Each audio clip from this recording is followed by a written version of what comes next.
Hello guys, it is me, Saitama Yeager, and today I'm going to be doing a review on the Marvel Legends Spider-Man Retrowave Spider-Man figure. I wanted this figure from the first moment I saw it, mainly because it looks a lot more posable than the Marvel Legends Pizza Spider-Man figure, which was dubbed that name by Marvel Legends fans. Fortunately, I do not have the original figure anymore, and all I have close to it is this. The Marvel Legends 2-pack with Mary Jane figure Spider-Man.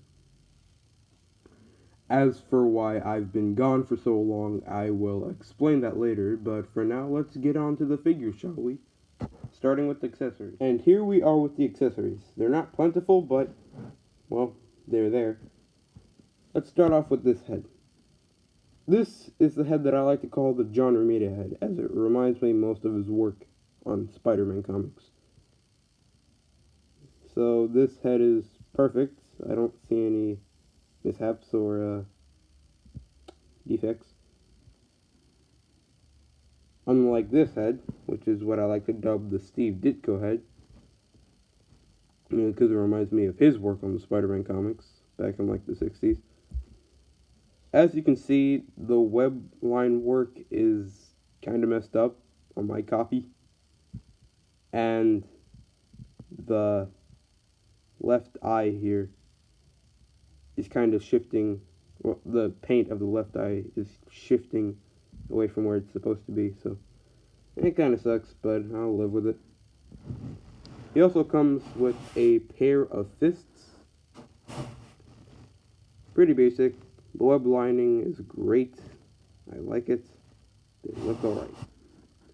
He also comes with a pair of flipping hands, which look great as well. The web line is great. I don't see any problems with them. They look okay. It kind of sucks that there is no, wall crawling hands. That'd be great for this figure. I don't really know why they put them in, because I don't know why they put them in, because, well, every other comic book based Spider-Man figure every comic book Spider-Man figure has had some form of wall crawling hands. I may be wrong about that. But even this figure came with wall crawling hands, which I will mention.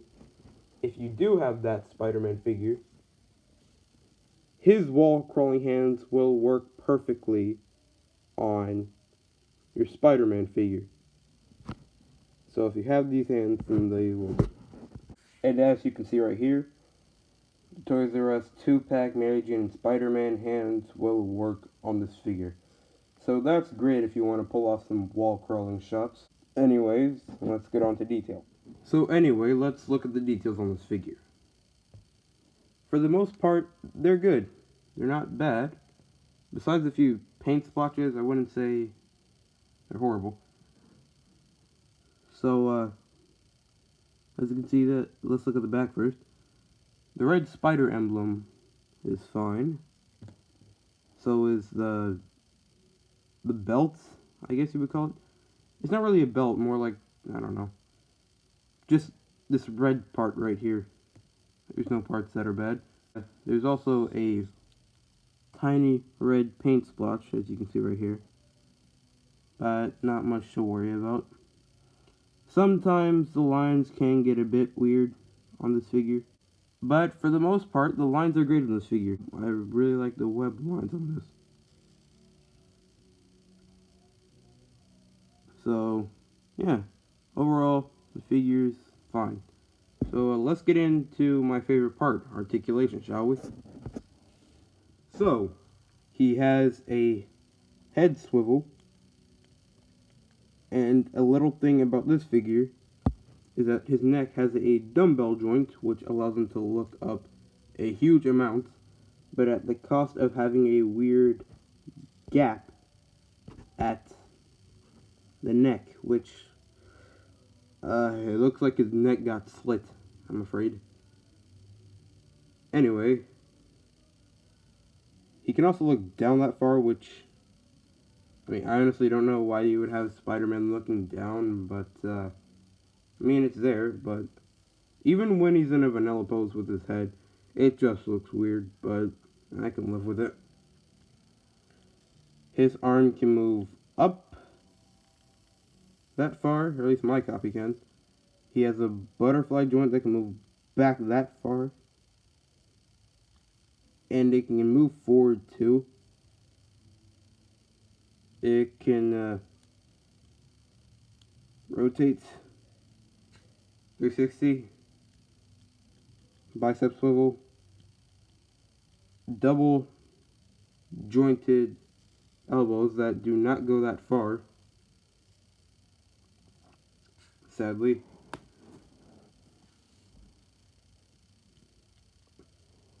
A beautiful ab crunch mix with a diaphragm joint. I mean, look at that. That is great. You can have him in a bunch of swinging shots with this. And also, he can go back pretty far as well. But this kind of looks unnatural, as it looks like he just got his back broken by Bane. I know Spider-Man's Marvel and Bane's DC, but I don't know any other way to describe this. It looks weird, but I like it. So let's get him back into a vanilla pose. He also has drop-down hips for his legs, and they can go back up like this. But to have them down, you'll get the full experience of his legs, which are great. His leg can move up that far. It moves out that far, which is better than the Pizza Spider-Man figure. Let me show you right here. It is a lot better, but it still doesn't hit that range that I want. Leg right here, thigh swivel right here, double jointed knees, as you can see, a boot cut swivel, ankle pivot, and they can move up and down. As you can see, for this figure, the articulation is plentiful, and I think you'll get a lot of good swinging shots out of it. Anyways, let's get on to comparison. Oh, and before you post in the comments that I didn't show this, you can totally put the Peter Parker head sculpt from that Spider-Man and Mary Jane 2-pack from Toys R Us on this figure. And it actually looks better than having an actual Spider-Man head on here. Doesn't look up as far, but it still looks nice. I can imagine a bunch of shots with Peter and Mary Jane swinging around right now. Yeah, this looks great. Anyway, now on to comparison. So here is Spider-Man compared to his most famous partners, I guess. Mary Jane and Gwen Stacy. And they scale up nicely. And also, if you're wondering about that head sculpt, that Mary Jane head sculpt came packaged with that Gwen Stacy figure. And that head sculpt is never leaving that body again. That looks perfect. I don't care if the skin tone is off. That looks nice. Anyway, let's get on to the rest of the comparisons. And here he is next compared to fellow wave mates Green Goblin and Electro. They look great together, although I wish Goblin was had more of a purple instead of pink for his costume, but you know what, I'll live. So, I'm gonna compare the rest of the villains for Spider-Man that I have, and yeah. And here is the Spider-Man figure compared to the Marvel Legends Monster Venom Wave, Carnage and Venom, and they scale perfectly together. I like this. This looks great. Maximum Carnage, anybody? And here he is next to Dr. Octopus from the SP//DR Wave, and Scorpion from the MCU Molten Man Wave. And again, these look great. I'm liking this. This is Spider-Man in his prime compared to all the villains. This looks nice. And here is Spider-Man compared to the Molten Wave Hydra Man and the MCU Build-A-Wing Vulture figure. Beetle Wave figure. Beetle right here. They look great. So, Yeah. And here is Spider-Man figure compared to Build-A-Figure Sandman Wave Shocker, which Hasbro, if you are listening, please make a classic Shocker figure. It looks weird compared to all of my other villains. And here is Spider-Man figure compared to my Ultimate Vulture figure. And I really need to get the classic Vulture. It just looks so weird compared to all my other 616 characters. And here is the Retro Wave Spider-Man figure compared to my Pizza Spider-Man figure. Surprise, surprise, I actually managed to look in my fodder bin, and there it was. I don't know why. But this is the new champion of Marvel Legends 6-inch Spider-Man figures for me. This guy right here.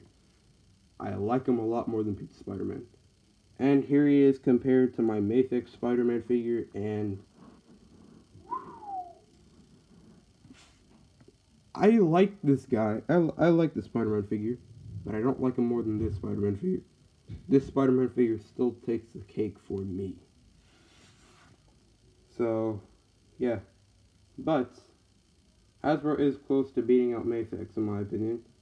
So, yeah. Overall, this figure is great. Like, this is the best 6-inch Spider-Man figure from Hasbro that I've ever seen. Its posability is great, the details are decent, and we even have a boot cut for Spider-Man. Overall, I don't have much else to say. This figure is great, and it'll look great up on my shelf.